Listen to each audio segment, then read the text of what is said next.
And welcome to Respect the Crit. I'm your host, Ian Duncan. My pronouns are he, him, hot, because I am a snack.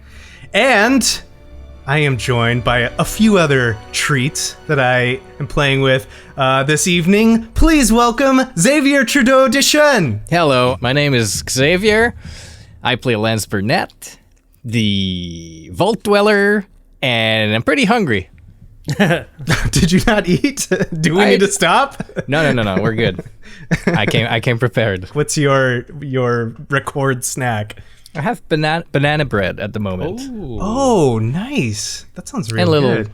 And a late night coffee with almond Baileys in it. Oh, we're good to go. We're good to go. I thought we were starting off like hot and spicy, but no, this is like comfy cozy. This is a comfy cozy start is where we're at. Yeah, I had a big day. Let's relax before we start stressing up again. Gotcha. All right. Well, chilling and chillaxing with us. Also, please welcome. We're so glad to have her, Susan Spenader. Hi, I'm Susan. I go by she, her. I'll be playing Gerry, the nomadic survivor of the waste. I'm having tea. So comfy cozy as well. Wow, right. Okay, right on. All right, cool. I pulled the exact wrong energy, but here we are. I mean, I was going to go in and be like, my favorite candy that I'm bringing is like, my favorite candy is Nerds, which I think is fitting. So perfect. Do you ever like pour the Nerds out just straight into your mouth? Like skip the hand entirely, just go right down the chute? Oh my God. Yes. I have it down to a science. So the 2-pack ones, with the 2 flavors, I have it so perfectly planned out that I like take off the top. Like I have it so I can do it like in 30 seconds flat and have both sides ready to go and just pour down the chute. You crush the box on your forehead when you're done? I mean, does the frat boy energy like defeat the Nerds energy? No, I love you just owning it and crushing those nerd boxes. Speaking about crushing nerds, please also welcome Jamie Lee-Bonés. No. Hello, I'm Jamie, she, her. Today I will be playing Trish, the NCR Ranger. And currently my snack is pizza and Red Bull with a little sangria for later. But if I had to pick, I would be as Flips. You know those like chocolate covered pretzels? Oh, yes. Oh, so good. The white chocolate covered one? Yes. Yum. And to take us through all of this, our overseer in the Fallout Wasteland, please welcome Alex Herrera. Hello, I am Alex, the overseer and GM for this game. Pronouns he, him. And for snacks and drinks for tonight, I am one with the universe and the cycle of creation. I'm drinking water. I like that. Yeah, because my doctor said I'm overweight, and so without actually telling me I'm overweight, he said, "You know what helps get rid of heartburn? Exercise and weight loss." And I said, "You don't have to say anymore." Well, you don't say anymore. I'm afraid we're gonna violate HIPAA. It's my rat. I'm not doing that. I'm not doing that. I'll say what I want. Speaking of saying what you want, Alex, you have the reins. I hope that we don't swerve as far to the left as we did last time. I hope so too, but we'll overcorrect. Yeah, if it happens, it happens. It's fine because you'll see. Things got shifted. It's fine. Oh, yeah. Well, I gotta say, I've never been more excited than I am right now to play in this campaign. So please take us into the Evergreen.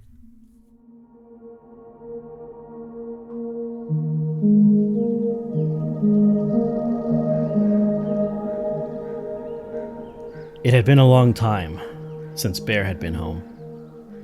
About 4 weeks, to be specific. But in that time, Bear had managed to get himself into all sorts of trouble. Chased by a small but ferocious Brotherhood patrol. Got picked up by some crows shortly after that. Who could forget nearly, possibly meeting the love of his life? What was her name again? Jenny? No, it was Gerry. That's her name. Bear thought about all this as he carefully approached the main road into his home territory. This place wasn't on any map. No outsiders would ever guess to give this pre-war, decrepit and destroyed neighborhood a second look. Bear, however, looked at this and saw relief and comfort. A simple wooden sign with only one word remaining on it from decades of radiation and debris stood in place amongst the mutated and multicolored foliage. The lone wooden sign read, "Wood."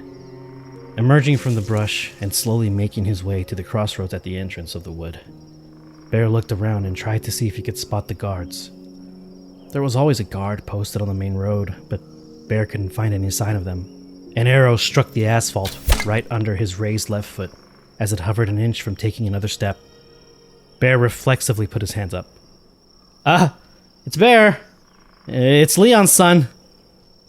shouted Bear into the seemingly still silence of nature in the Evergreen. The silence sat dormant with no response. Bear could hear his own breathing, his own heartbeat as he waited for something. "The fuck you doing here?" called a female voice from a tall tree to Bear's right. The young man looked up directly and could quickly and faintly see the wooden platform covered in the different shades of green and brown of the mutated trees. The woman was someone he was very familiar with and hoped he didn't really have to see as soon as he returned. Hey Faith, it's good to see you. All geared up with a gun," stuttered Bear as he lowered his hands. Faith quickly climbed down the tree with the aid of a rope and skillfully landed, her massive shotgun still somehow trained on Bear as she did so. "Dumbass. You're for sure not supposed to come back. I'm supposed to shoot you if I see you, yeah?" Who said that?" "Chief Grass did. He's in charge now." Bear seemed to take the news with immense confusion. Wait, what about..." Faith interrupted. "Chief Grass says we gotta start being more careful about who we share information with, and about how to deal with pastors and exiles," Faith said as she held her shotgun a little higher with an almost full-on grin. "No, Chief Grass will want to talk with him," said a stern but deep voice from behind Faith. A tall, dark-skinned man emerged from the brush a few feet from the youngsters. The brush opened and revealed that, in fact, it was a small camouflage shed. Bear suddenly filled with even more dread than when he saw Faith. This is one he hoped to avoid entirely.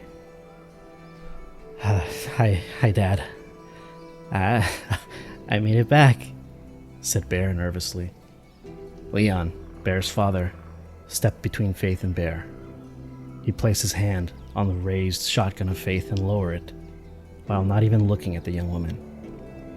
Leon stood there, no sign of movement, or any clue as to what might be running through his head. Bear stared at the cracked and damaged asphalt, his mind wishing he'd never left St. Mark's. He could still be there with those strange wastelanders, the funny ghoul, the buff but handsome vault dweller, the scary scavenger lady, and the hunter with an attitude problem. But most of all, the one with all the guns in those eyes. He should have told her she had nice eyes. Bear knew his father would lay into him. He knows what's next. He remembers the shouting and words thrown like arrows meant to dissuade him from leaving, meant to hurt him inside so he would think something was wrong with him, and not the whole system of this place. Bear would take it like he always did. He would take the words and stuff them deep inside. He would take the stares from all the elders, hunters, and council members. He would take them all and use them to fuel his drive to do more, to be better than what he saw all the others do. Bear would say this every night leading up to when he left. "I will do and be better than them because I know I am." Listen, I know I fucked up. I know you told me to stay, but we can't survive staying here. People need our help. They need our knowledge and our skills. It's not all monsters and raiders out there. There's some good, normal people suffering, and you know what? I'm gonna go back out there. I'm gonna help. Bear's impassioned cries are stopped dead in their tracks as he sees a drop of water hit the dirty gray asphalt near his feet, still staring at the ground. Bear now looks up and sees something he did not expect. His father Leon had always been a man of stone, no emotions other than rage or fervor. But now, His father's emotions were very clearly on display. Leon's eyes welled and overflowed with tears as he looked at his son. This immense sense of compassion and relief swept over both Leon and Bear as the larger man embraced his son in his arms. "I'm glad you're alive." Leon struggled to get the words out as he clenched his son. "And me too," said a muffled Bear as he returned the embrace.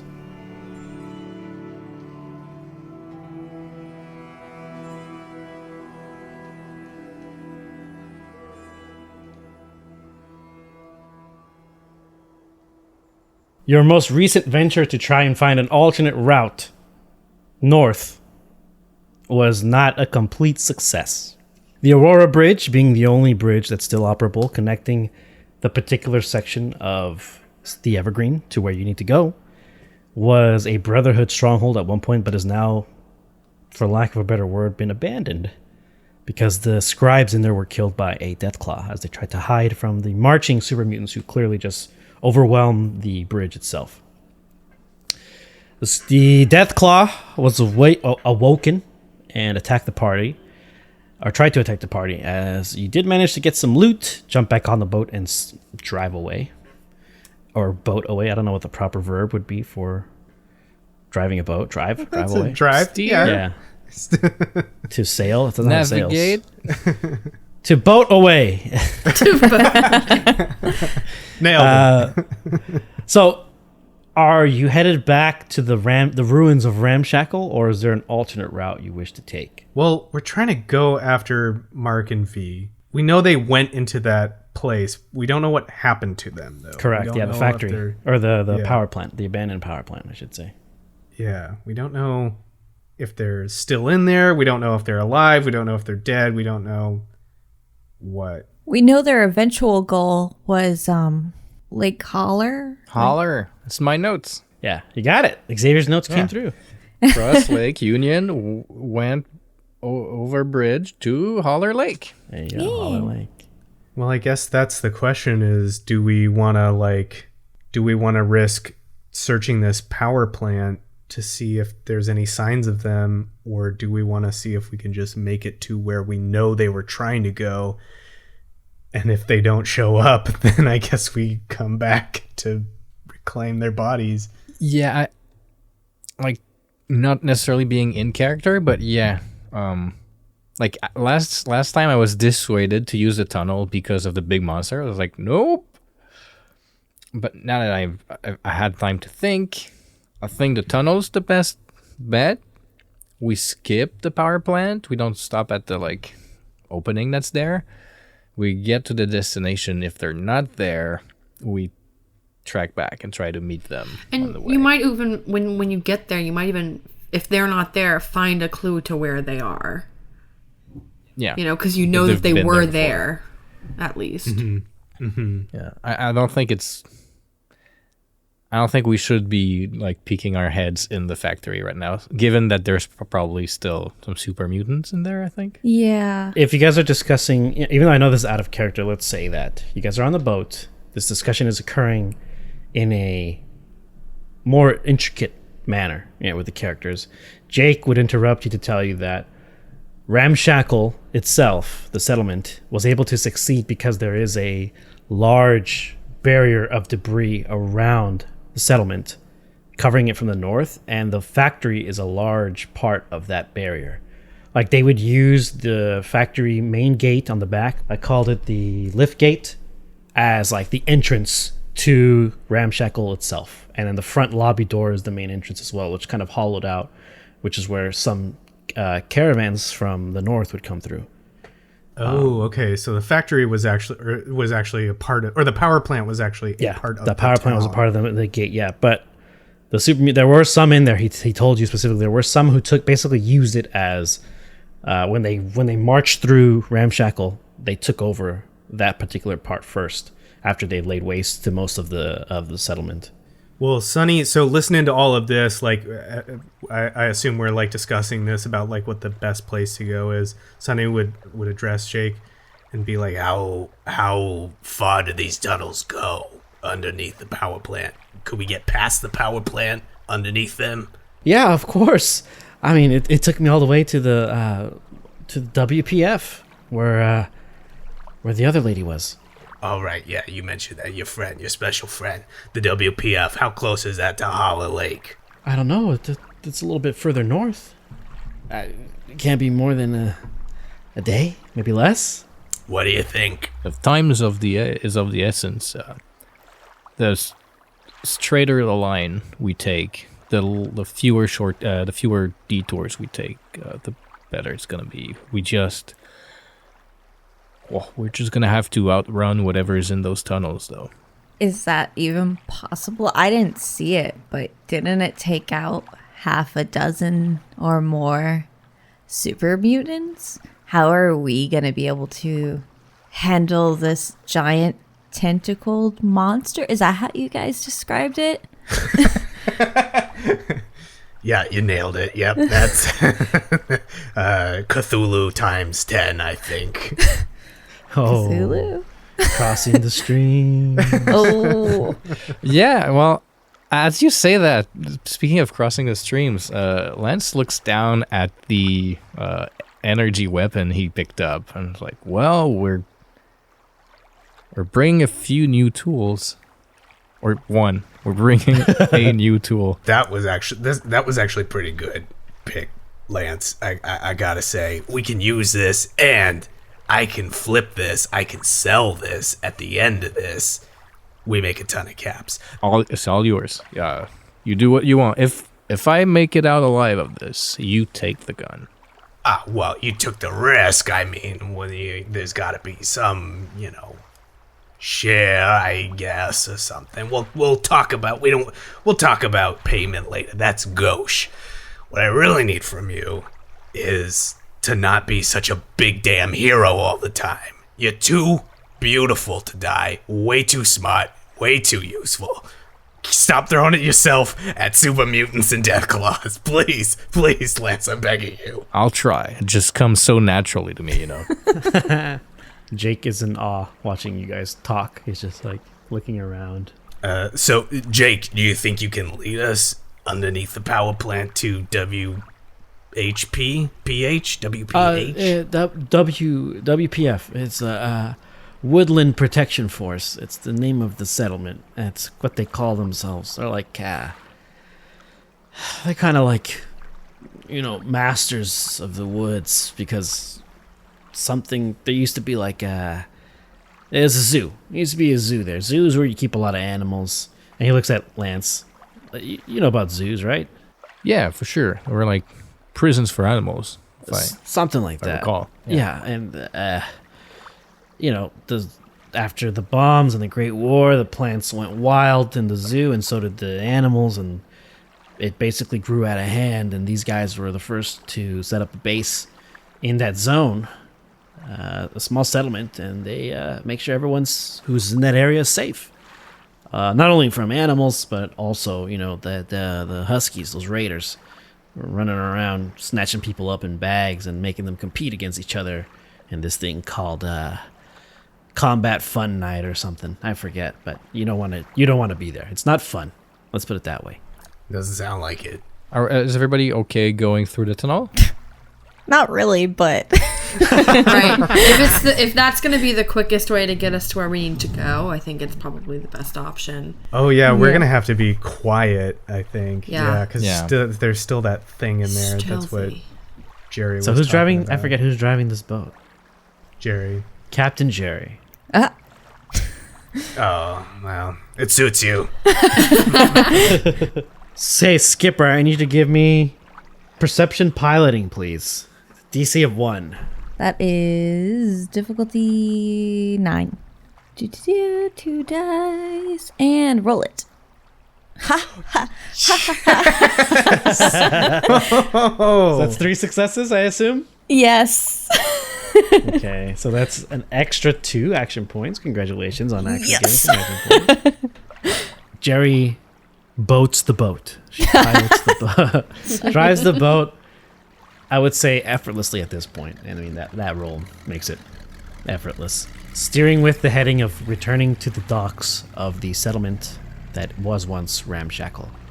A little bit to their, a little bit before the actual docks would be the sewage opening, which is where Trish, Sunny, and Jake exited and were rescued from after the last skirmish here on these shores. So it'll take you about another few hours to get here. The boat pulls up close to the pipe, to the entrance, this large circular sewage pipe or drainage pipe. There is some water streaming out, and you can see that it is radioactive. It's not enough to get you guys sick, obviously, but its normal texture and color would be like a little grayish. Unfortunately, you can see hints of red every now and then, and little chunks and bits of something coming out. And as you have the boat in idle, and you wait, I'd say an extra 5-10 minutes just staring at this sewage pipe, the chunks stop, and the water still rushing as normal goes back to its normal consistency and color. I gesture to Jake and lead the way. He looks at you. Okay. And We'll be right behind you. he, without looking at you, just nods. It's like that anime moment when there's an obviously cowardice character leading the rest of the group in a situation where they shouldn't be leading. He's just, his back facing the camera, large kind of ghost version of himself floating above him, vertical lines, a black and gray background. Sweat drop. A little sweat drop, boom. One by one, the rest of the party hop off the boat and into the drain pipe, with Jake leading the way.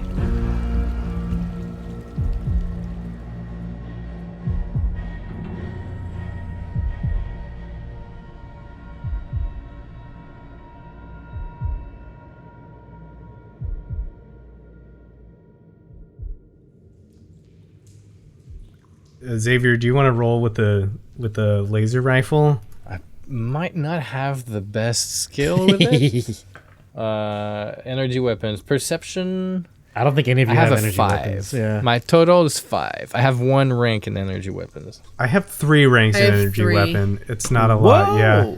And it's a tag. I have 1. What? It's a tag? Oh, all right, Yeah. Trish. Well, there you go. Weapons master. Yeah. You take it, Trish. It's dangerous out there. All right, but I'm only borrowing this.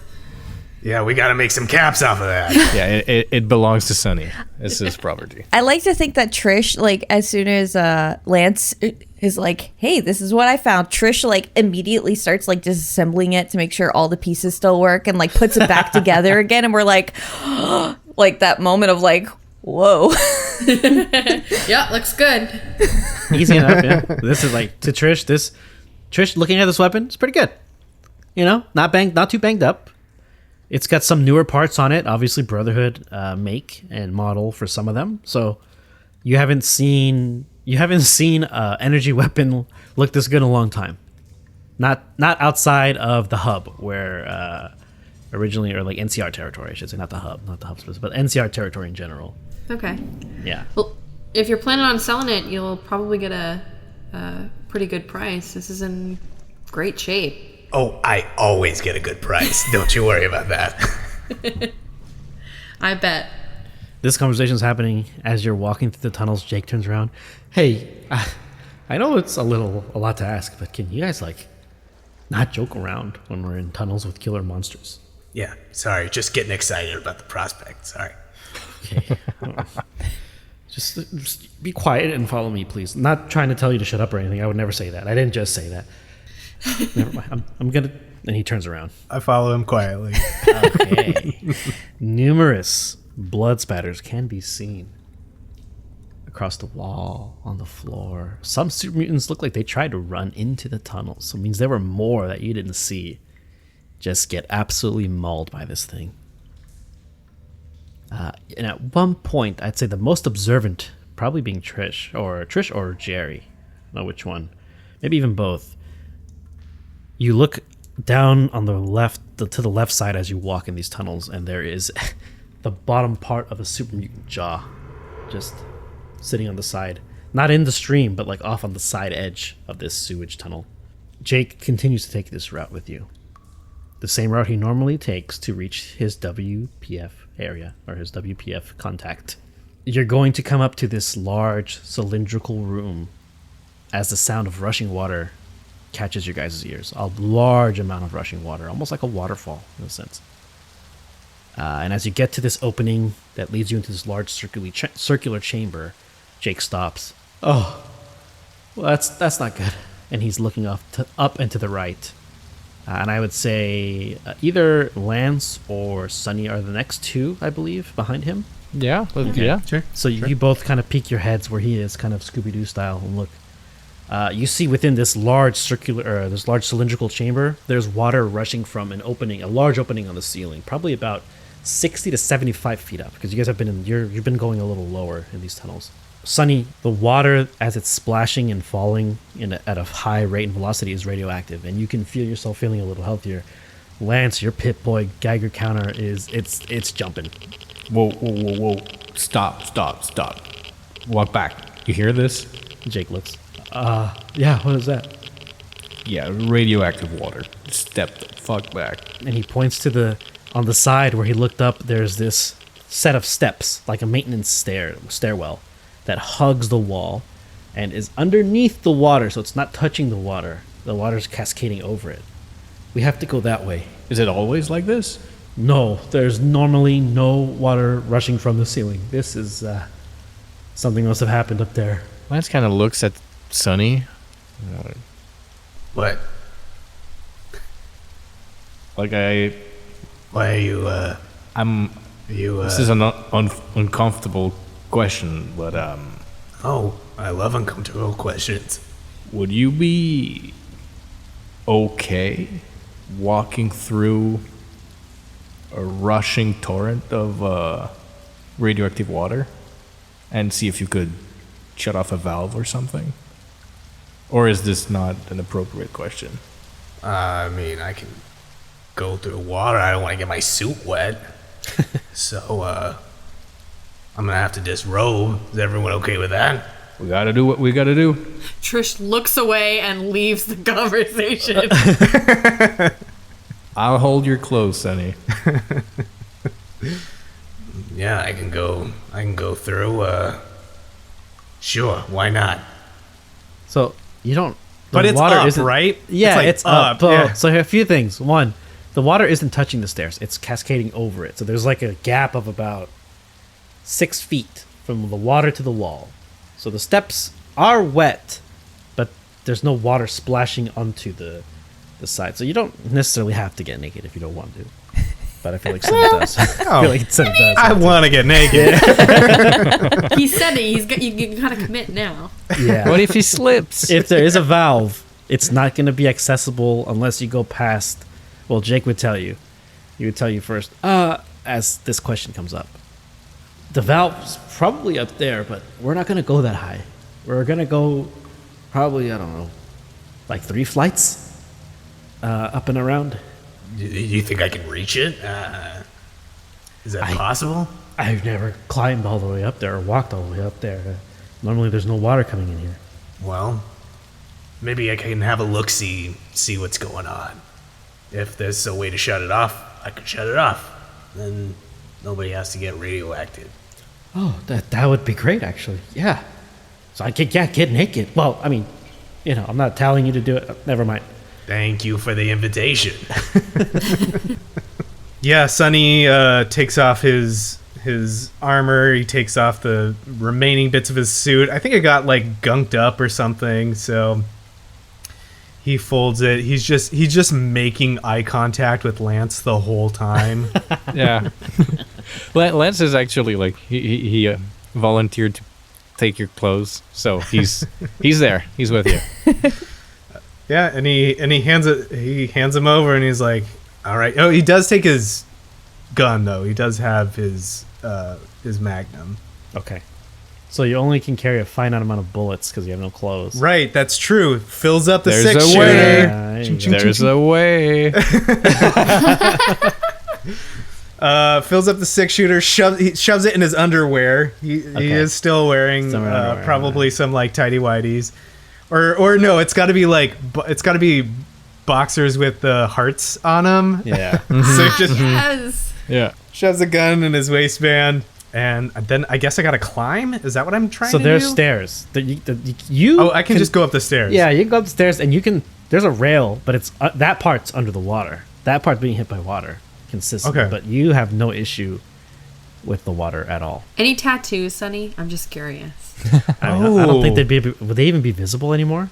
Yeah, no, because No. he was a ghoul very When he was a young. kid, yeah. Yeah.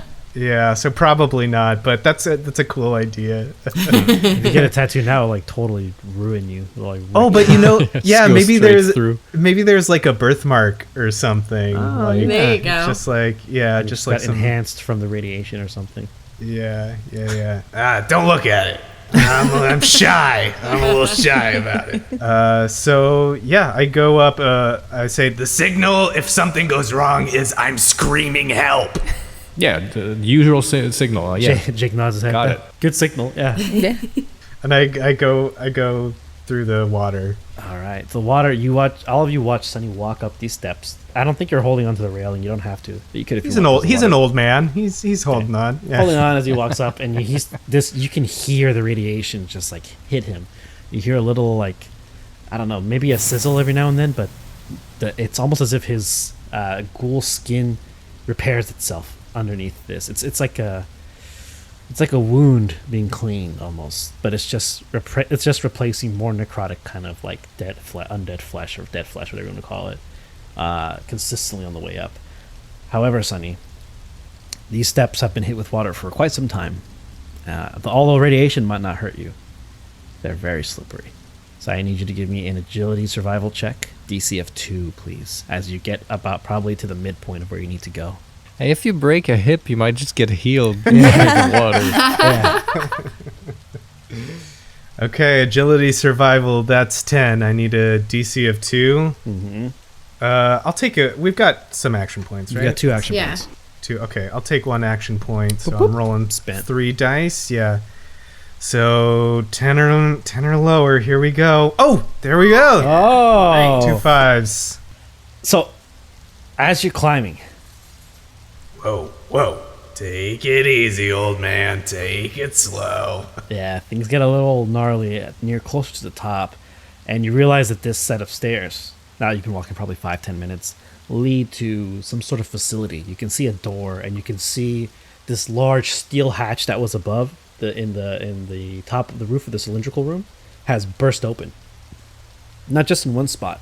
The reason the water's cascading in specific areas around these stairs is there are at least 3 large openings, almost like something burst through from the top. Maybe the water pressure was too high, maybe there was an explosion, but 3 of them in random spots which are causing the water to cascade down. And the door's right there, and you're able to climb up because of your success. This large steel, almost nautical looking door has a handle which needs to be pulled out, and then you can turn the wheel. I assume you're punching it out or pulling it out to release. As you release it, you hear a lot like the metal. You can hear it like screech against the metal because you're unlocking the door essentially, and twisting the handle, and the door opens inward. Inside this room, it's like you're walking into a sort of control facility. Metal flooring, metal steel walls, beams supporting a second floor. You are above ground at this point. You're in some sort of building. There are these circular, elongated windows, almost like rounded rectangle windows that you can see the outside. You can see the Evergreen. You can see the growth of this woodland zoo, which was overgrown. Now it looks like a jungle outside. There are plants, there's trees of all different kind of colors. You can hear, besides the water rushing, you can hear buzzing outside. You hear strange animal noises that you never heard before outside, like almost like things calling or marking territories. But that's not what catches your attention. What catches your attention in the corner is this large collection of oval objects, circular, kind of glowing slightly as if there's something inside of them. You recognize the formation, but they are different than what you've seen before. These are eggs of some kind, and they are pulsating and glowing with these little purple kind of hues within them. And they're just pulsating and moving a little, like something's inside adjusting itself or, getting acclimated to existence. Are these little mirelurks? Are these little mirelurk crabs? No, you're familiar with mirelurks. This egg, this is something else. There's about 6 of them all clustered together. Mirelurk eggs are more circular, like clam shells. These are ovals, perfect ovals, kind of clustered together. And that's, as you're looking at the egg and you kind of take the room around, you can see there is a control panel on the left side of these eggs, on the left side of the room, because the eggs are directly in front of you underneath these rounded rectangular windows. You look over to your left, see the control panel, but that's not what catches Sunny's eye now. It's these 3 probably dog-sized crickets just relaxing in the corner. They appear to be asleep, but you can't tell. They don't have eyelids, so their eyes, multiple compound eyes, which have been, normally they wouldn't have this, but this is something that's occurred because of mutation. Their compound eyes appear to be twitching, not necessarily looking at you, but they might be shut off, so to speak. They might be asleep. To get to the control panel, you can see that it's still powered by something. To shut off the water, you'll have to sneak to the machine and figure out how it works. So there are 2 checks. Sneak, and then a hack check. Okay. Because my sneak's not great. Neither is my hack. So let's start with the sneak check first. So we will need agility sneak, I believe, is the old trusty reliable. You can replace it with luck, but I don't think you guys have any luck points left. I have no luck. You haven't rested yet. I'll try and do this sneaky. We'll give it a go. I hate to do this to you, but it's a DC of 2. Because Okay. this room. Well, you know what? No. I'll tell you what. You give me that action point. I think that's fair. No, because there's rushing water and there's the noise of the jungle. If you give me that action point, your last action point, I'll reduce the DC to DC of 1. Okay, I'll do that. Here we go. Oh, yes. Here we Cash go. back the Lucky action rolls. point. Yeah. 86. Sunny carefully tiptoes like a cartoon character to the control panel.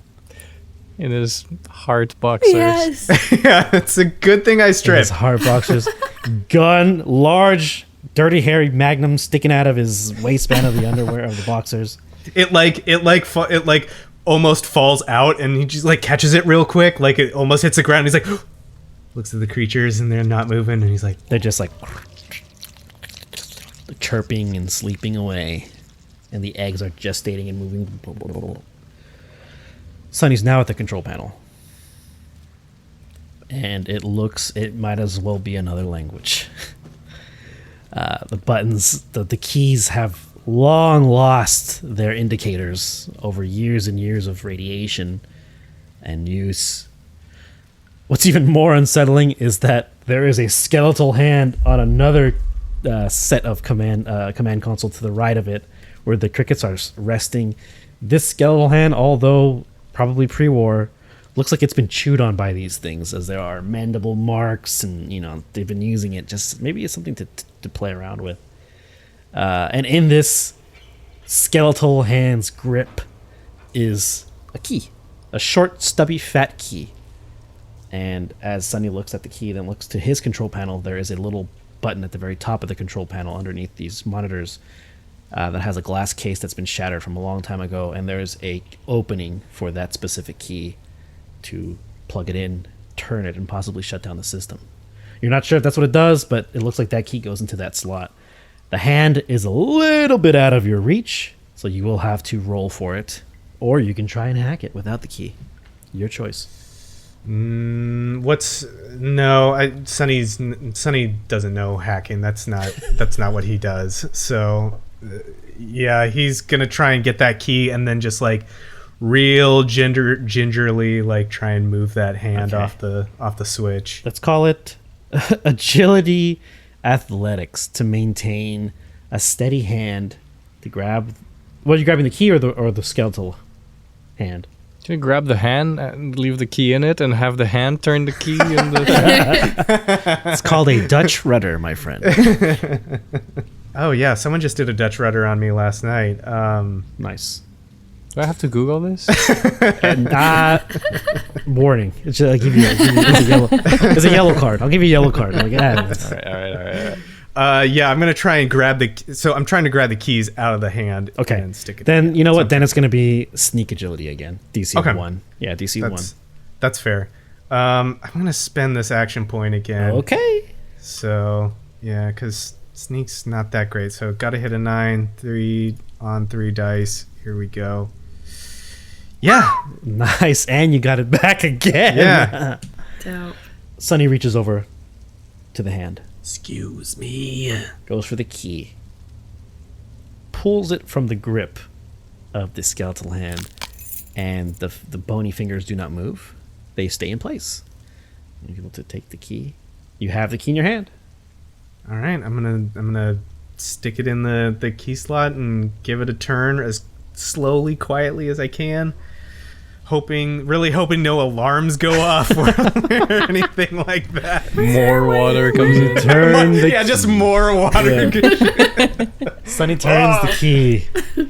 Suddenly, on the outside of the building, water begins to spill out from what appears to be tanks that were overhead. Spill outwards. The sound of the jungle, or the sound of this mutated jungle forest, whatever you want to call it, changes. The symphony chord changes.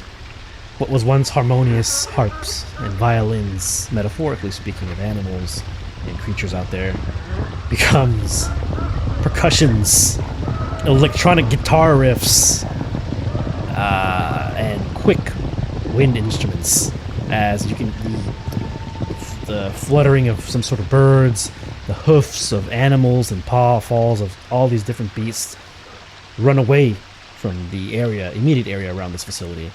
Water inside the chamber slows to a trickle. All of you down below realize the water stream's getting smaller and smaller and smaller till there's nothing left but a drip. Sonny looks to the crickets. They are still chittering in their sleep. I give him a little salute and I head back down the stairs. I try to. Yeah, you don't have to roll for sneak as you do easily. You walk out. You have a flashback of Trish telling you that eggs are valuable. Oh yeah. When Trish was an NPC, she was like, eggs are not only valuable, but you can cook them. I was thinking about that. Man. You don't have to. Yeah, I mean, I think Sonny's always thinking about a profit, but he's smart too. I don't think he would try and tangle just to get. He's got a laser rifle now. That's fine. And he's got a robot he could scrap for parts back at First Hill. There you go. So yeah. We need an epilogue with that. Oh, that's trust me, the robot's in there. The robot is definitely in the Okay. epilogue. Yeah. Okay, so Sonny's heading back down. So you don't have to go all the way down. You can go halfway. And that's where the opening that Jake normally uses is to continue on the journey through the tunnels. Okay, I motion people up, but I put my hand to my mouth, my finger to my lips, like, shh, and I point up to where I was. So Jake is the next one to go, as he sees Sonny doing that, and he goes, "Why? Why? Why?" And Slap on the back of the head. first thing that echoes through this now silent cylindrical chamber. Why? Why? Why? Why? Ow! Ow! Ow! Ow! Oh, God damn. He made this whole thing about, hey, quiet through the tunnels. Right. Us be quiet. You shut up. As the last ow! Ow! Ow! Ow! Reaches the. It's almost as if Sonny can see the sound waves reach up and hit the chamber. And sure enough, Sonny hears what sounds like knives on the metal flooring of that chamber. And from each of those 3 openings, because now you're about like a good 35 feet below, now 30 to 40 feet below where that main room is. Out of each of those 3 holes, you now realize, Sonny, that these things have mandibles that can rip through steel. And they're the ones who caused this hole. And the 3 of them poke their large insectoid heads through, open their mandibles, and let out a chitter and a screech as they begin to try and rip the steel.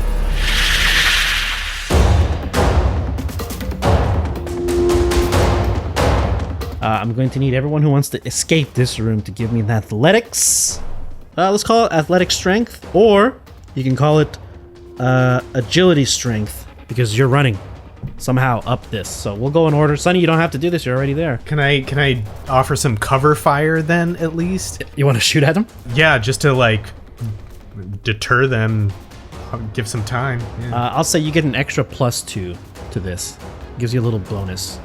As Sonny's providing covering fire. You only got 6 shots, though, I think, right? I don't know how many's in the clip of that gun. Yeah, I only got 6, and I think Okay. it's only 6 for... So the first shot, I'll say that you're firing first to try and pull one of these 3, not to fly out of their hole first.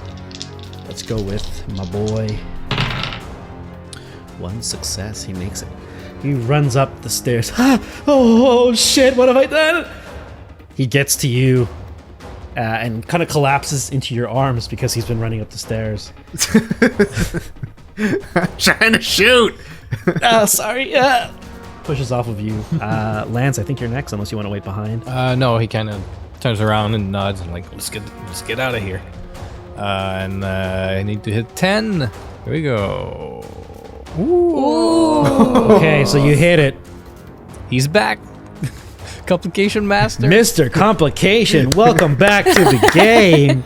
We've missed you. It's been a good run for those 4-4s last time. yeah. It's still That was there. incredible. See it. Pay the piper. Yeah. Lance runs up, his boots just stomping on these, I'd say, stone steps. Lance rushes up, and as he does, I would say a step somewhere along the way, he hears a crunch.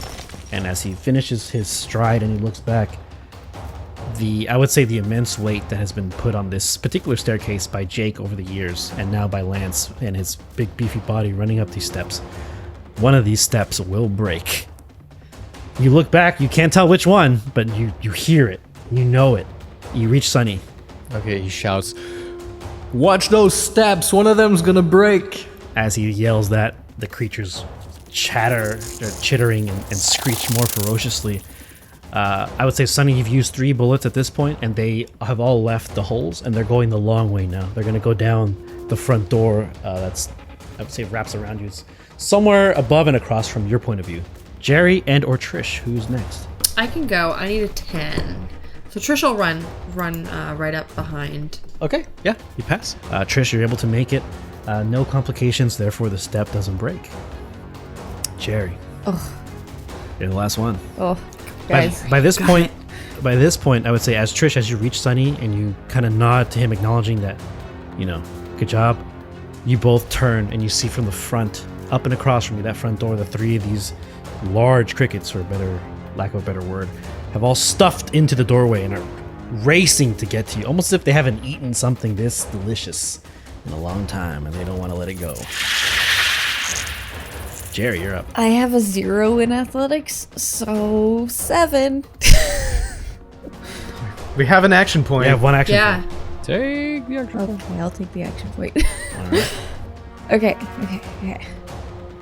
Oh, Good job. You got it. But you got 1, right? That's Yes. 1 because you needed a 7? Okay. Gerry rushes up. She knows which step it is because as she lifts up one of her feet off of it, she feels it crumble and just looks back like, well, we're not going back that way. Problem solved. Gerry reaches Sonny as he catches her because she's going full speed. Not aggressively, but, command-wise. Weiss has the gun kind of with one of his hands pushes against her back into the opening tunnel, which now leads northward. And right as he moves, as he kind of crouches down, because this particular tunnel is a little smaller than the other ones, as he crouches down and looks back, he sees one of them squeeze its way out. I would say hunches itself down, and Sonny's instinct kicks in. He says, this motherfucker's jumping. I would say in a really cool manner, Sonny kind of like using his feet propels himself into the tunnel.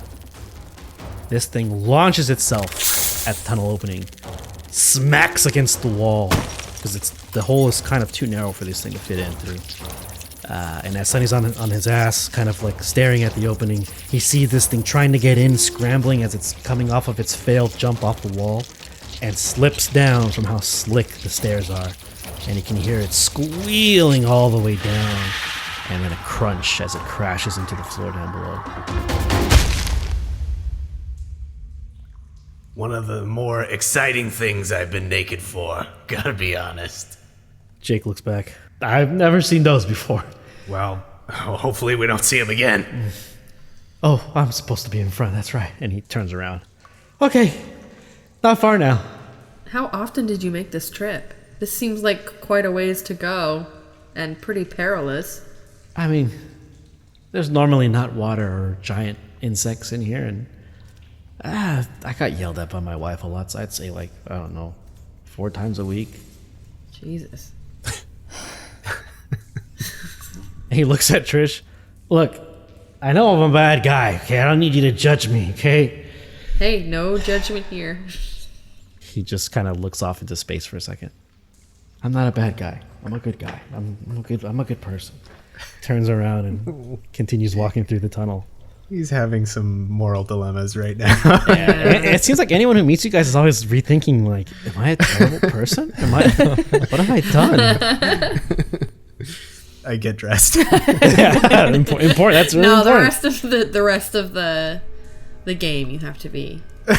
In the You have to be boxers. naked. Yeah, I mean, Sunday, it's yeah. too narrow. There's no room to properly get it. You're gonna rip your suit if you try to put it on here.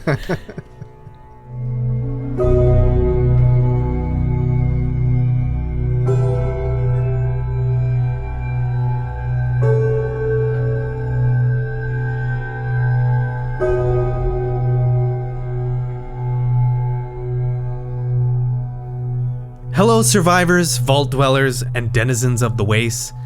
Don't really have anything in this mid-roll, so we're gonna keep this one short. Just wanted to give you a reminder, we are coming up on the end of this campaign. But don't worry, once we're wrapped up with this one, we're gonna jump right back into our Star Wars story.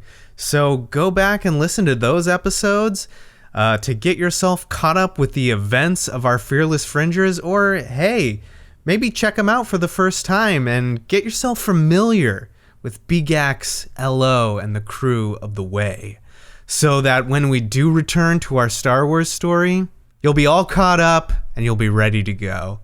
As we're coming to the end of our Fallout campaign, we're also coming to the end of the discount that our friends at Modiphius have generously offered to us. If you're listening to this episode when it comes out, you can still go and grab some Fallout 2D20 RPG stuff from modiphius.net/respectthecrit, or if you prefer US shipping rates, modiphius.us, and use RTC10 at checkout to get 10% off any Fallout RPG purchases that you make. Yep, right up to the end of our campaign, which, like I said, is coming up, so use it or lose it. And if you got some extra time or you just want to support us, go ahead and leave us a review on Apple Podcasts or wherever you listen to podcasts. Leave us 5 stars and just write us something nice. It doesn't even have to be long, but we do love to read them, and if they're really cool, we'll even read them on the show.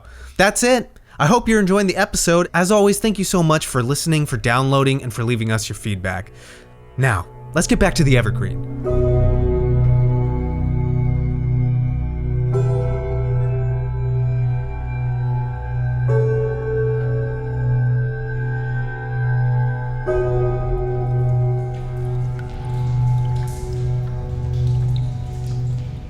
Jake leads you through a couple more tunnels. This particular tunnel was made by somebody else to connect to another system of sewer entirely. It looks like probably some other people have made this route specifically was probably made by people who lived through the initial bomb droppings and were like trying to survive down here or something, and realized that they could access another series of sewers if they just dug straight through. And then he gets to a point where there's 2 paths, and one of them has been completely caved in by something, and Jake is stunned. No! He walks up to the rubble. Oh, fuck! What the hell is this? You can see an immense amount of rubble, but the one thing I think that catches Sunny and Trish's eyes is this large piece of metal. Looks like a door of some kind from a military vehicle. And it's got the Brotherhood sword and gears painted on it that's been scratched. And Jake is just he's beside himself. Oh God. Well, based on your reaction, I'm gonna guess that was the way we needed to go. He falls, sitting down. Yeah. How recent is this? When was the last time you were here? No, 3 days ago. I go up to the Brotherhood thing and just like put my hand on it, and It's warm. it's warm. Yeah. Oh, This is fresh. The thing that flew over. Oh, is a vertibird? Looking around at these pieces, you see a propeller, like the elongated piece of propeller. You smell burning. The rest of the rubble feels hot as well, but it feels hotter the higher you reach. Huh. So it's on fire. This is like real recent. Okay. There's no souls in here, are there? You can't tell, but if there were, they're not alive. This thing not only crashed through the surface, it crashed through the ground and it came into these sewer systems and collapsed this particular tunnel. There is a tunnel that runs parallel to it, an opening right to the left of this. But Jake, he's not even looking at that. He's just more concerned with this particular opening. Well, I take my hand off and I spit on it. Looks like we got a detour. No, we don't want to go that way. What's that way? The place, the prison for animals, the zoo. The whole reason we went in these sewers in the first place was to avoid the zoo. Yeah, but I mean, okay. Len starts clearing the rubble. It's not gonna work. Like you grab it and it's just like every time you grab something, another piece shifts, right? And I would say in Lance's frustration, if I may, he grabs the propeller and as he moves it, the ceiling or the pieces that are above this tunnel begin to kind of dust down. As it touches He the takes propeller. his hands off of it. He's like, Whoa. touch it. Nope. Didn't do it. Jake stands up. Okay, look, this tunnel does go to that zoo, but it opens up like pretty close to the protection force. How close is pretty close? If we exit and something is there, we can make a mad dash and be there in a couple minutes. Well, we don't have any other options, do we? No, I don't think so. She'll gesture for him to go ahead. He sighs. I forgot I'm supposed to be in front. Hold on, Jake. I'll take it from here. Just tell me where to turn. Oh, yeah, no problem. Oh, thanks. You see, there's a modicum of relief that hits him a little bit. I feel as we're like walking through this tunnel, we just see like the Brotherhood symbol like in the foreground and like us just like leaving in the background through the other tunnel. Camera pans up perfectly and still in place, and above this, through some layer of sediment on the surface, is in fact a vertibird crashed and on fire, burning. Surrounding the vertibird are numerous feral ghouls, just tearing through the rubble, as one poor soul's voice can be heard in the fire. I did it for honor. And they have something in their hand. Cuts back to the rest of you walking through this tunnel, and Jake guiding Lance. And then you got it, and you hear from behind you an explosion. The entire tunnel begins to shake. Jake looks up, looks behind, and you see the sewer itself begin to collapse behind you, section by section. Oh my god! Looks like some things never change. Fuck you, Jake's- Brotherhood! Right? Jake screams, "What the fuck?" Yeah, Lance grabs Jake by like the clothing on the shoulder and starts running forward with him. Right, everybody else I assume you guys are fucking gunning it through these tunnels. No roll needed as you begin running. There's a The sewers themselves at some point begin to incline, making it very difficult to run, but you're all able to do it with some ounce of strength left in you. At one point, I would say, Lance, you can see at the end is a dead end, and then there's an offshoot into a smaller tunnel. And Jake will tell you, the small one, the door! Pulls you into the side. Everyone sees this happen, goes in, and the tunnels that you were running through collapse, and all that's left behind you is just this sealed, very thin opening that's now covered with rubble from above, and sediment, stone, steel, iron. Dust kind of gets blasted into all of your faces as you're in this pretty narrow but still tall enough where you can stand opening, almost like a very narrow hallway. It looks like to be some kind of utility tunnel. The dust kind of kicks up, and all of your senses, your sense of smell, even your taste, is just overwhelmed with decades of fallout and dirt. And as dust clears and your vision kind of readjusts to the very low lighting in here, you can look behind you, see the closed off opening, and to your right in front of you, there appears to be some lights on the walls, like something's generating power. As you progress, you'll see that these are maintenance lights, and they are organized in a manner where they're pointing you in a direction towards something. And Jake will say, that takes us to the one of the buildings in the zoo. Everyone okay? Is everyone good? Right? Shake it off. Just like brushing. Now the suit's covered in dust. Jake looks very shook. He's running on pure adrenaline at this point. And I think it's a sign that's very recognizable to the entire party, as all of you have had this happen to you at some point or another. And his pupils are very dilated. He's like breathing harder. Jake, listen to me, Jake. What? We're really close. Uh-huh. You're gonna make it home, okay? Home? I don't want to go home. This is gonna be where you stay now, okay? Oh, okay. We're gonna run, but you need to stay with us. Oh, I'm here. We can't stop. You got it. No, not stopping.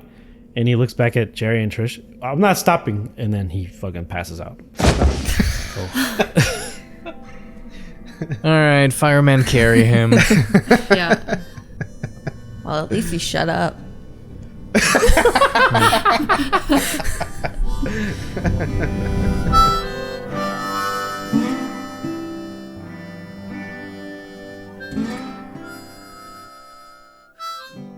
The party progresses through these maintenance tunnels and come to a ladder. Up above, moonlight pouring straight through the ladder.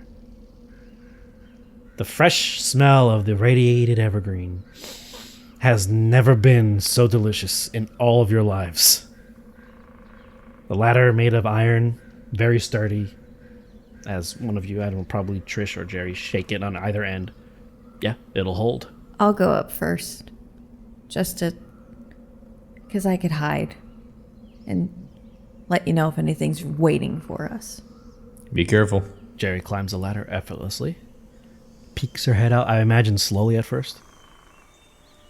Looks around. You are in what is essentially one of the most beautiful gardens you've ever seen in your entire life. Every plant, every tree, every shade of green here is a variable on a scale of infinite integers. Different colors, or different shades of green, I should say, different shades of yellow. You hear animals chirping and moving around you, but they sound small.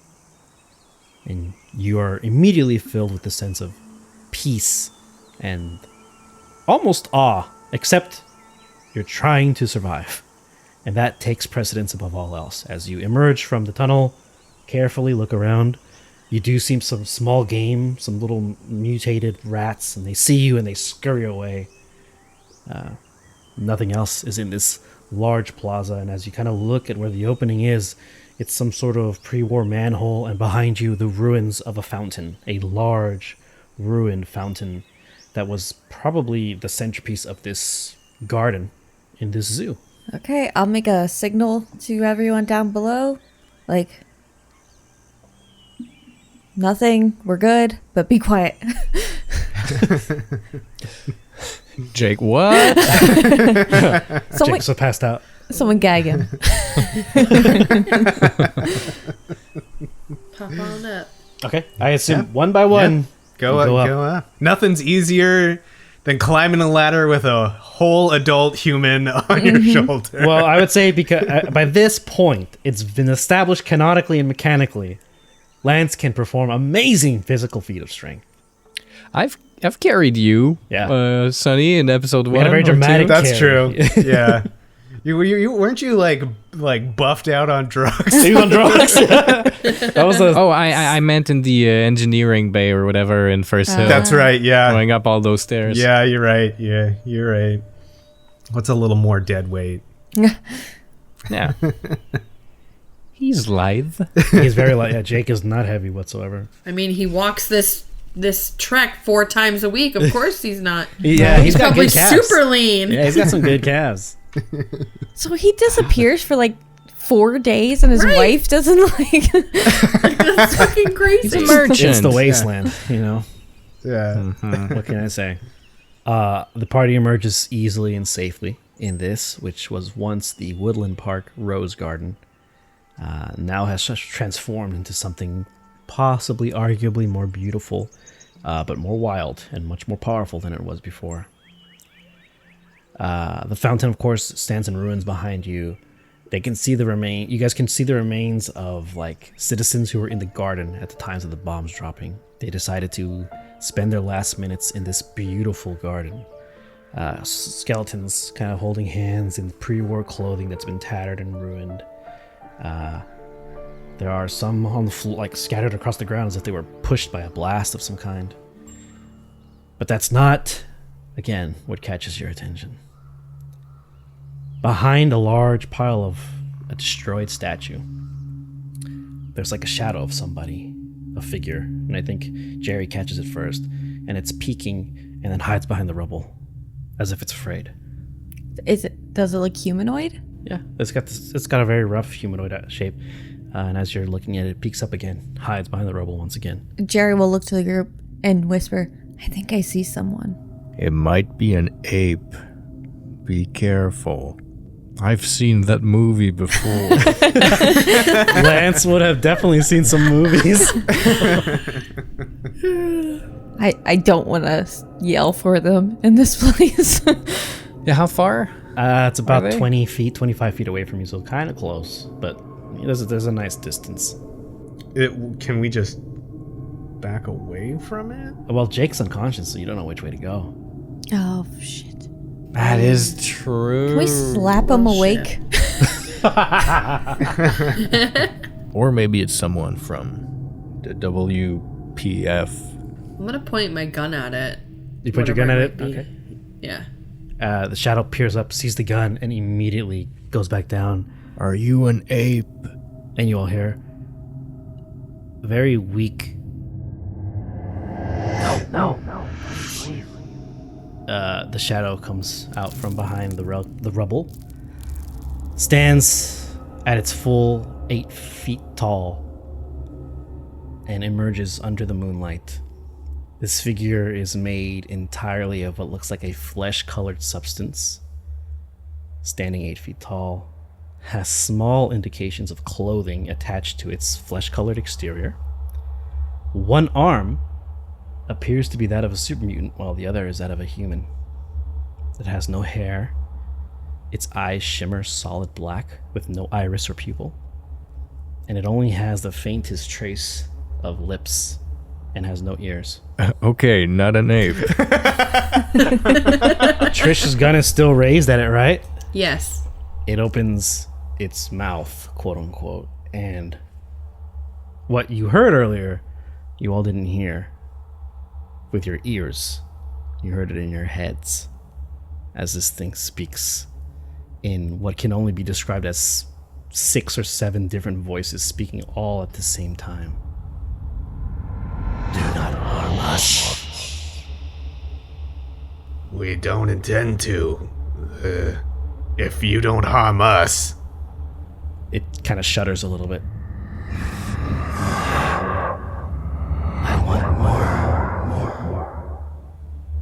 And you hear a man's voice, a woman's voice, a super mutant voice, and maybe a dozen others this time.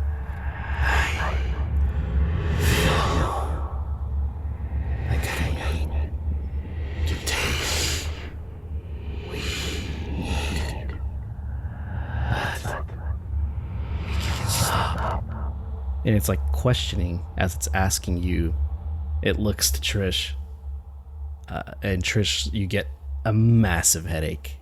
I would say your gun still in your hands. You can't aim at it anymore. You kind of hold your head, and your headache subsides almost as fast as it came. Why do you cry for the one called Howard? What the fuck is happening? Holy shit. This 8-foot tall flesh creature tilts its head to the left slightly. I think Trish is gonna be like in complete shock and is gonna almost shakily try to raise her weapon back up again because she's a stubborn bee, but probably wouldn't be able to due to the circumstances.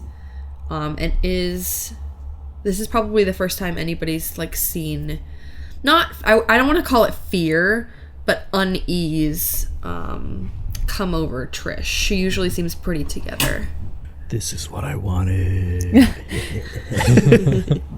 Now you're in our head. It continues to just look at Trish like it's waiting for these answers, like it can't focus on anything else. How do you know that?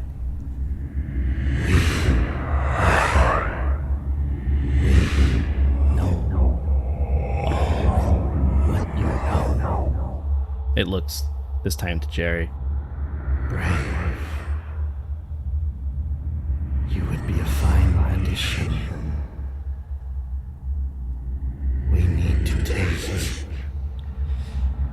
We began life with so many others, and we continue to exist with so many others. He looks at Sunny.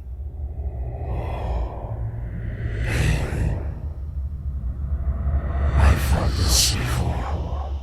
And then it points to Gerry. Different pain.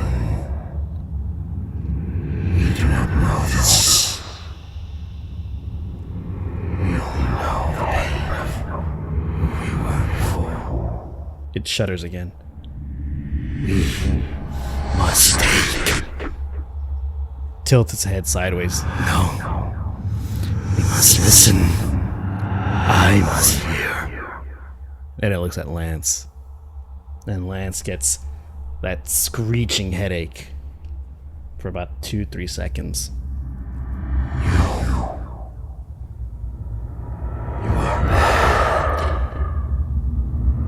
You have hurt others. We need this. And you can see its hands doing this, like it's getting really antsy. Its fingers kind of clenching. We need this. And then it looks at Jake. And Jake wakes up. Holy shit. Oh, wait. What happened? He looks at the thing in front of him. Oh, wow. Looks like he's going to faint again. Shakes it off. Are scum.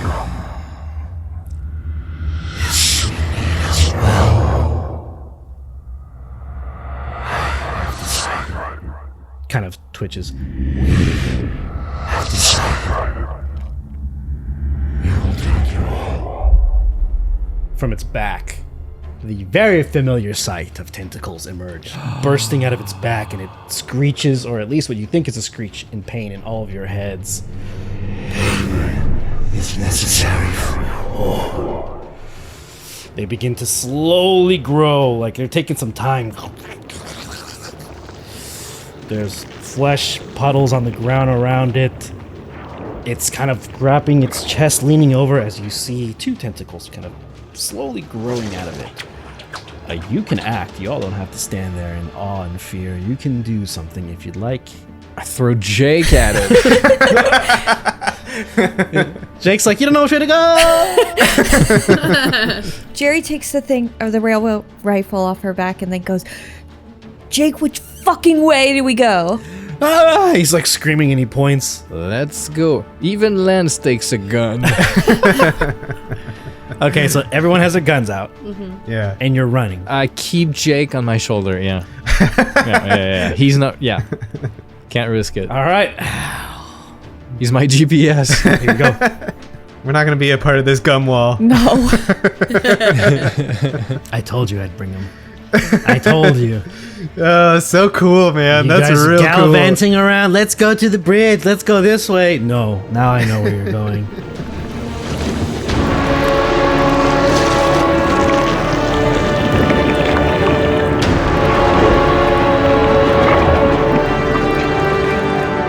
You're running.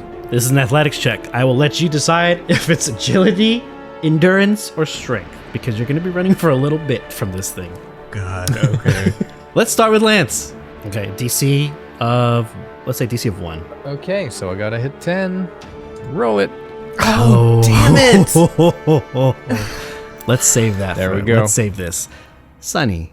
No. Like Neo. I refuse. No. It's going to have to be agility, but my athletics is 0.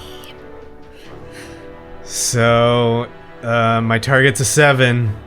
Here we go. Oh! Nice. There we go. All right. Trish, please. Okay, I'm going for 10. Yeah. You should have gone I first. pick up Lance on my way. Respect. Gotta respect the crit. We got to respect the crit. Okay, Lance, you've got an action point to work with. Yeah. Jerry. Okay. Why Jerry can't take it? I gotta meet a 7. So let's see. I'm gonna leave the action point for Lance. Yeah. Or yourself. Oh, here Or we myself. go. Let's go. 12 and 14. Okay. This is great. So, No. Yeah. the party runs incredibly faster than they have probably any moment before. Maybe as fast as when they left Union, right? But no drugs in anyone's system.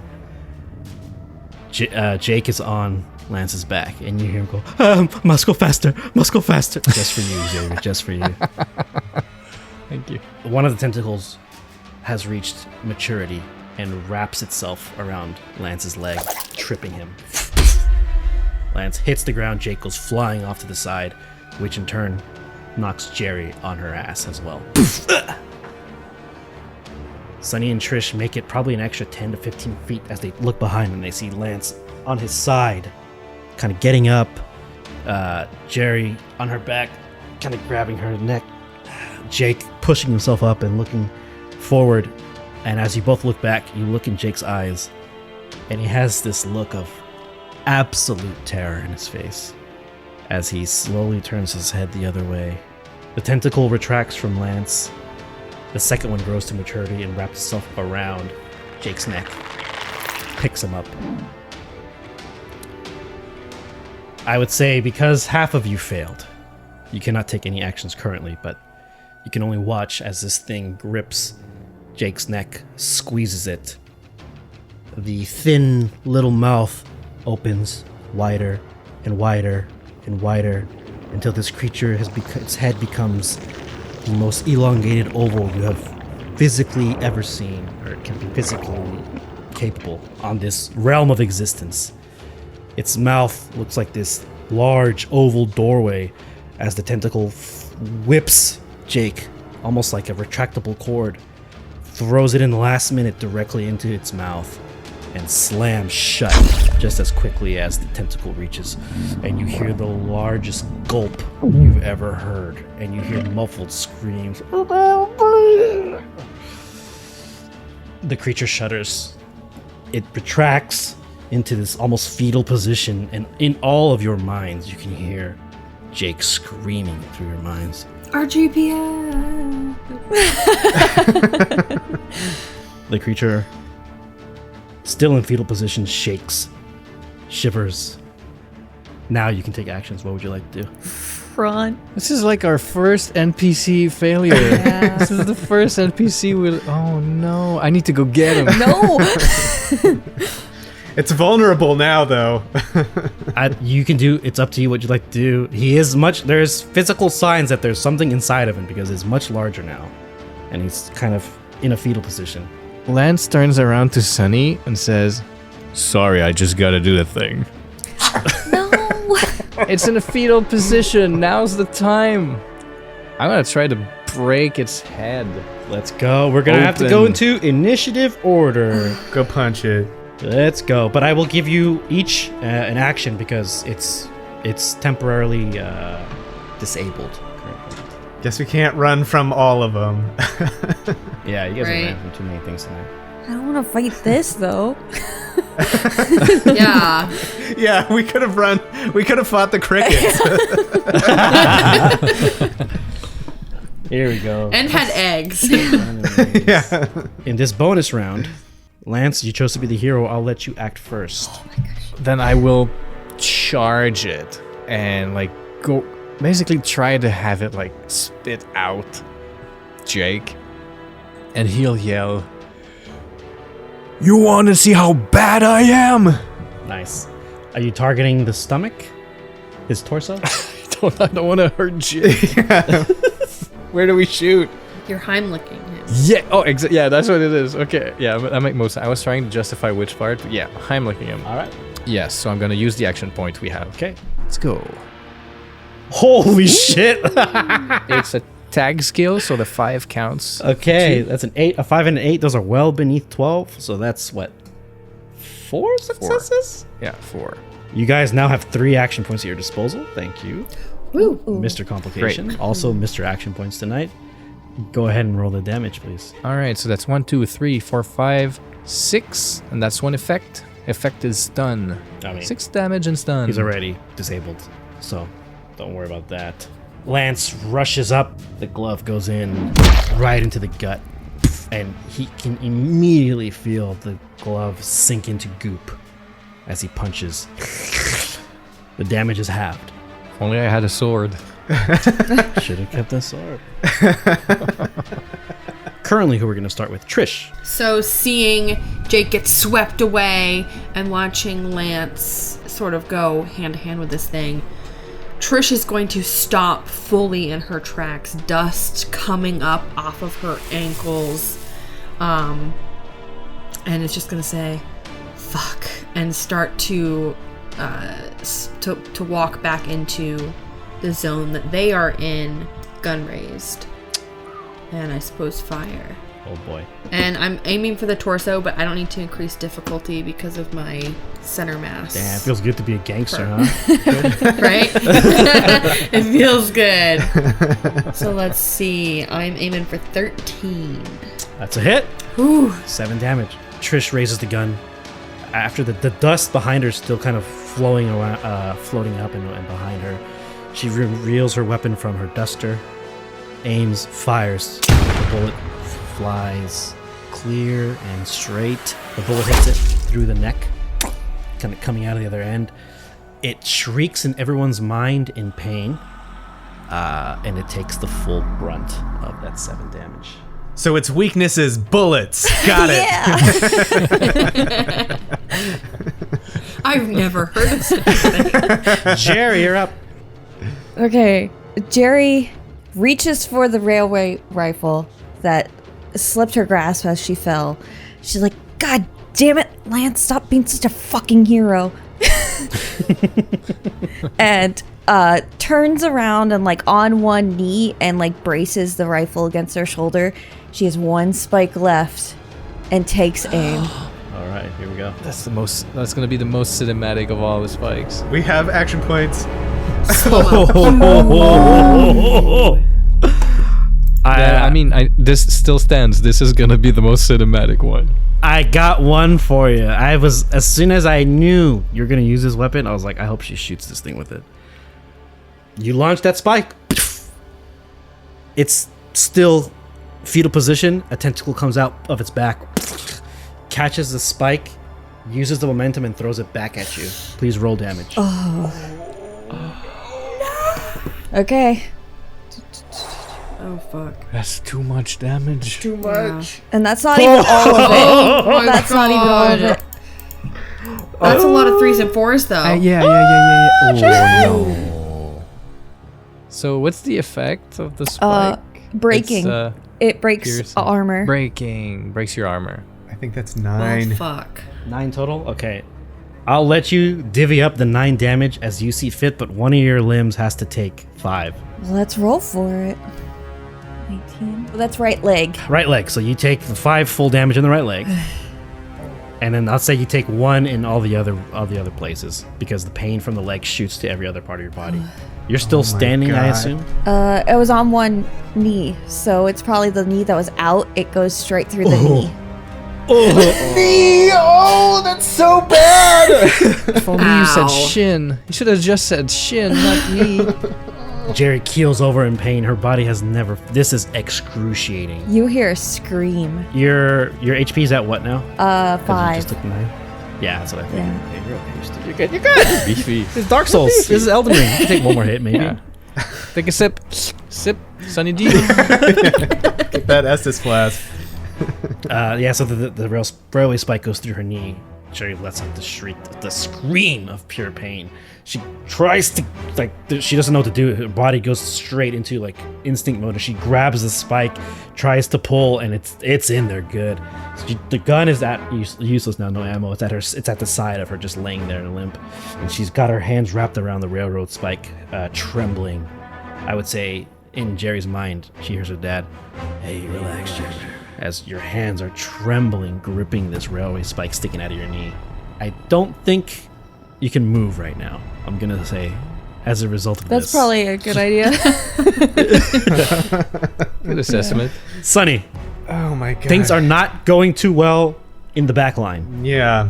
I think hearing that scream is I think those are the kinds of screams that if you have the misfortune of hearing in any time of your life, you remember.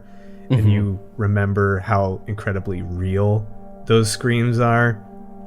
And so I think Sonny hones in on that. He hears Jerry scream and he just remembers that's how fucking real that is, and someone is dying. So he's running, he hears it, he turns on a dime and just pulls out his gun and he moves in there and he's just firing at this thing at whatever pink thing he can shoot at. Awesome. All right. Give me a roll. Oh, and trying not to hit Lance. No, that's fair. I'm not gonna do that to you. I'm not gonna do that to you. This thing's already kind of a maniac in terms of creatures already. Okay, so that's agility, small guns. That's gonna be 11. So here we go. Oh. Double 18s. You fire and it's a little off. This thing is still shuddering on its side in the fetal position. Lance barely pulls his hand out. The bullets kind of whiz not past him, but over the crumpled body of the creature. So Lance knows that he's getting fire support, and he looks at his glove, and he sees that we're gonna call it flesh gum at this point. The flesh gum is moving almost as if it has sentience around the glove, maybe trying to identify what this is, almost like it's like a scan, right? And it's just going not fast but slowly around, and you just looks at it and then shakes it off, just and throws it on the ground, sticks to the ground, and slowly begins squirming back to the creature. The wailing one skips its turn for this time, and we go back to top of the order. Trish. Okay, Trish is still doing the slow walk towards this creature, weapon drawn, firing. So probably sees this happen to Gerry and is going to quicken her step to run over to Gerry. And I'm not sure if I should pull you out of here.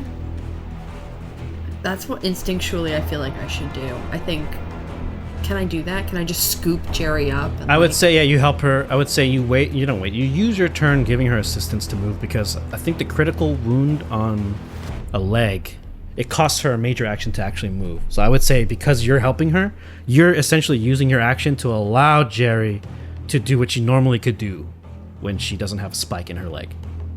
Okay, then yeah, I am gonna do that because I don't want you to get tentacled out of here. So Trish kind of runs over to Gerry. Do you say anything to her as you pick her up? Well, she's probably still screaming her head off.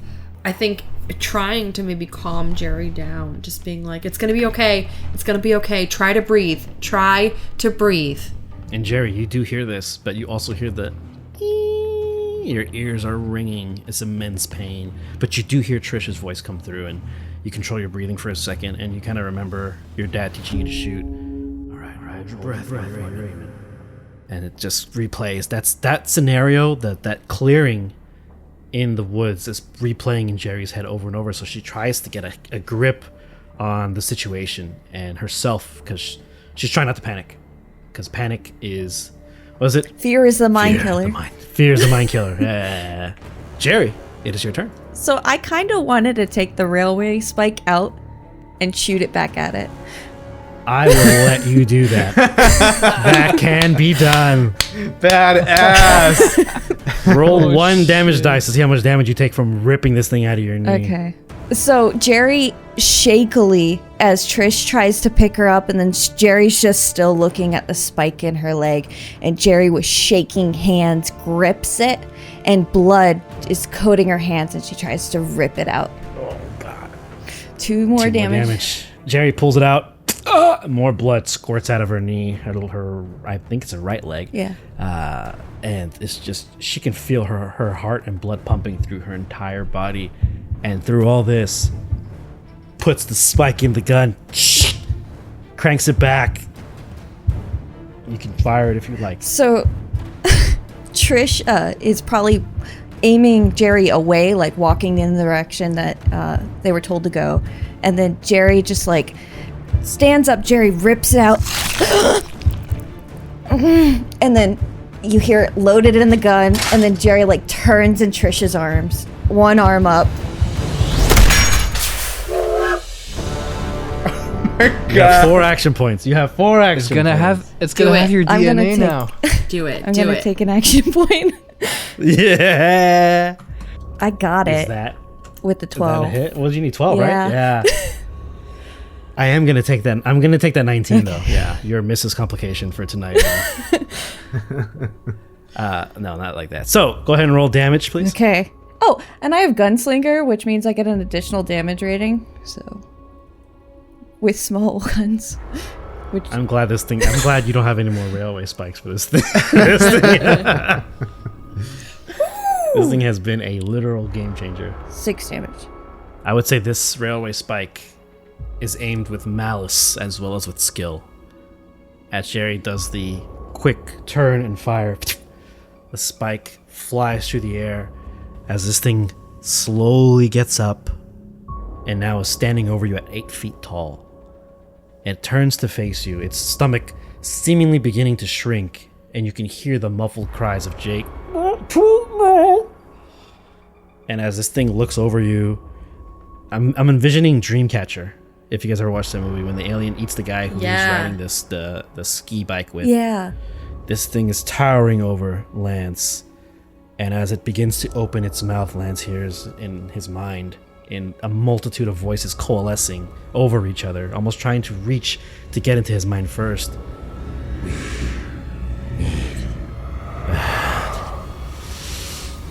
A spike goes through the back of its head and comes out through the front partial. A little bit of seemingly brain matter spills out into Lance's face, as well as some of the gum flesh. Lance closes his eyes, opens them, and wipes the substance from his face, looks back up. This thing is shivering, shuddering. Its stomach slowly begins to expand, and fingers come out of the stomach goop, ripping out as Jake reaching his hand out for Lance to grab. I assume Lance grabs it. Fucking grab it. Pull him out. Jake is screaming, "Oh, fuck! Oh my god!" As you pull him out, the last leg, this thing stands in place shivering. collapsing onto itself, almost like a slinky when you roll it down the steps. It's just fluid, trying to rebuild itself, consistently spilling and then trying again. Ugh. The voices in all of your mind cannot end. Continually spilling and reforming, spilling until it just becomes this mess of a puddle every time, growing and growing. The substance itself becoming thinner and smaller until all that's left is the face, and the mouth forms fully and speaks. We have sung your faces. We will not forget. And it bubbles into nothing, just a puddle of flesh goop and slime. There is silence that hangs over the party and the edge of the rose garden. The only thing that can be heard, well, to Gerry, is her heart pumping and her blood pouring out of her wound. Jake breathing. Oh God, I'm a horrible person. I deserve to die. He looks at Lance. Thank you so much. I swear to God, I'm gonna be a better person. I'm gonna do good. I'm gonna get a dog. You'll get all the time in the world. Now shut up and just move. Okay.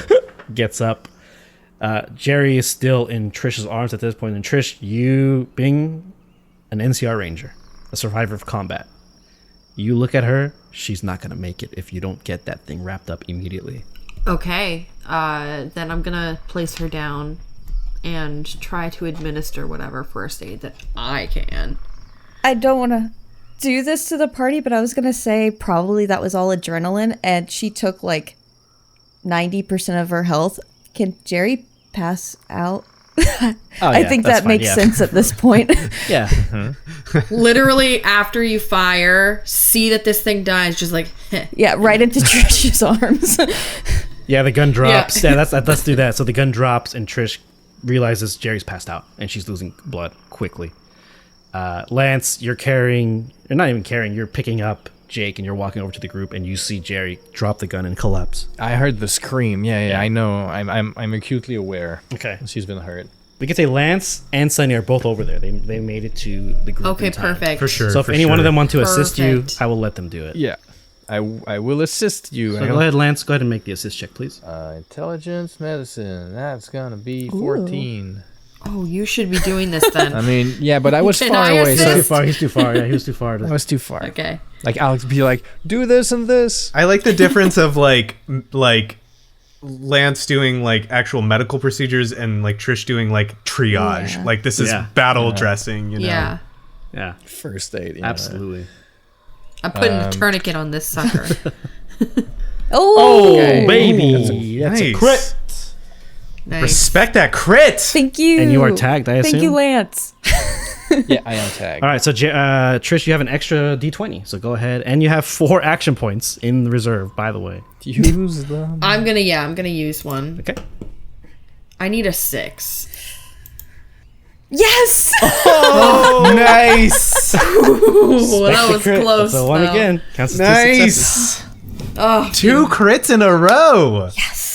Lance and Sunny rush over to the downed Gerry as Trish is over her saying, hold on, wait. And she puts her weapons to the side, takes off her duster.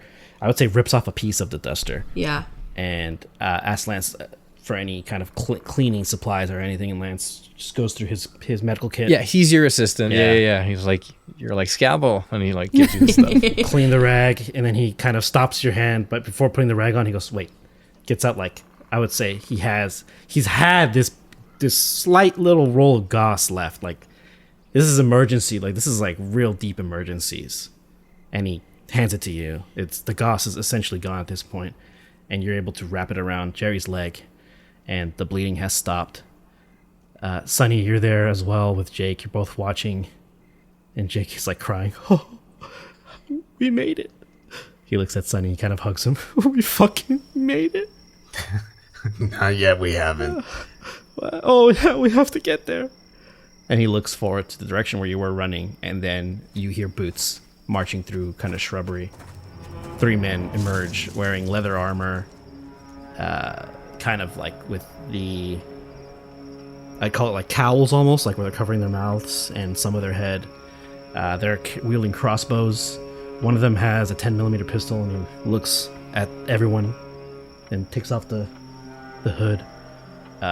Pretty average looking dude, disheveled black hair, a couple scratches on his lower right cheek from probably a small animal or something.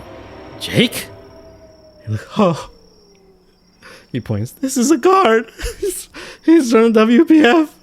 How you doing? What the fuck is going on? He walks over. What'd you do to them? I didn't do this. He points to this puddle of pinkish, flesh-colored goop.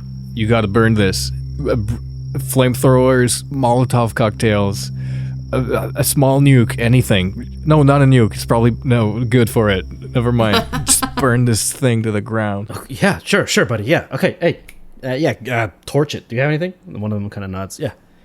He walks over, gets a lighter, and you can see the two guys trying to burn it in the background. The guard bends down, looks at Gerry. He kind of taps her face. Hey, you with us? I guess Gerry groggily Okay, that's good. Okay, we're not too far from the protection force. We can get you guys there. Somebody has to carry her.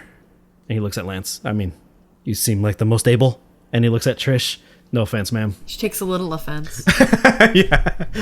She's like, Yeah, no, Lance just does it. Okay, Doesn't need to. picks her up.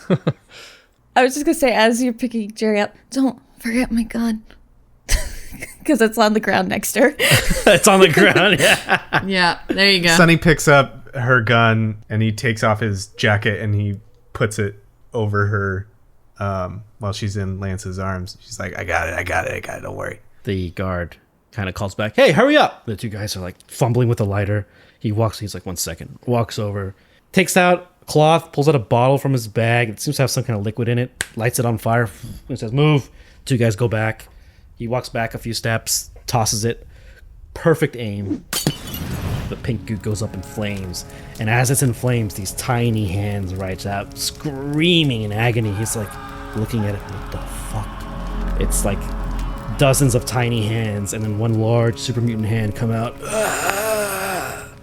Fire burns, and the hands become fumes. The goop disappears. Our camera pulls up from a eagle eye view or bird's eye view of the Rose Garden Plaza, and a mere half a mile from where you are, the lights of a fortified settlement made with walls of wooden sticks, like wooden sharpened logs, small wood cabins, some ramshackle housing connected together, but all of it in the shadow of a large lake behind it. And there's activity as lights light up. Our camera sees the Woodland Protection Force settlement, and our party's just a mere half a mile away. I guess some things never change.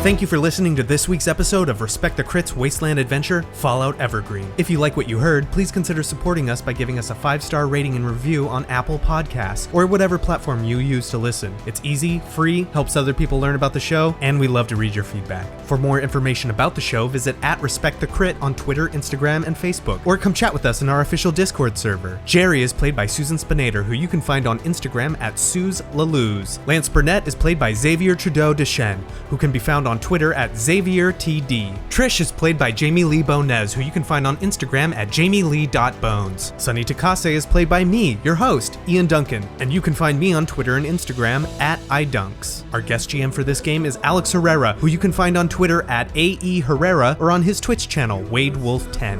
The original music in this episode is provided with license or permission by a variety of talented artists whose info and credits can be found in the episode notes. Please support them by visiting their platforms to hear more of their work and tell them how much you like their music in our show. Our outro song is Some Things Never Change by Gavin Dunn. You can hear more of his work on Bandcamp and YouTube at Miracle of Sound. The Fallout 2D20 RPG system is licensed by Bethesda and published by Modiphius Entertainment. Special thanks to our friends at Modiphius. You can learn more and grab your own copy of the official Fallout RPG by visiting modiphius.net/respectthecrit.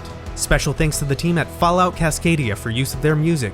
You can learn more about this incredible, ambitious Fallout 4 mod at falloutcascadia.com. And remember, whatever the system, whether it's a miss or a hit, you always gotta respect the crit. Thank you very much, and we'll see you in the wasteland.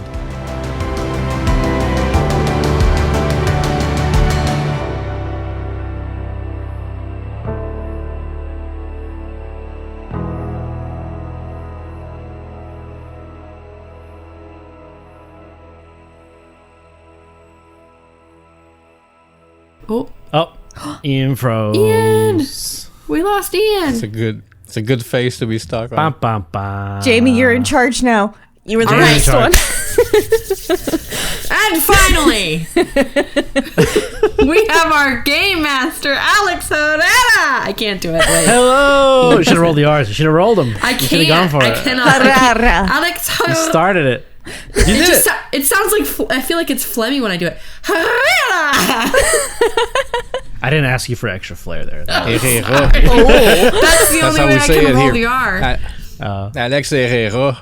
Whoa, no, not French Herrera. rolls. No. If I wanted French rolls, I'd go to the bakery. Xavier. Oh, Give this man like $100 for this joke. that was a Holy real burn. shit! Holy shit, Alex, that was great. You teed it up. So partially you're responsible for it. Yeah, that's team effort. Team effort. Is it a real joke or did you just come up with I it? just made up with it right now. That was real good. Alex. I'm stunned. I do like my French rolls.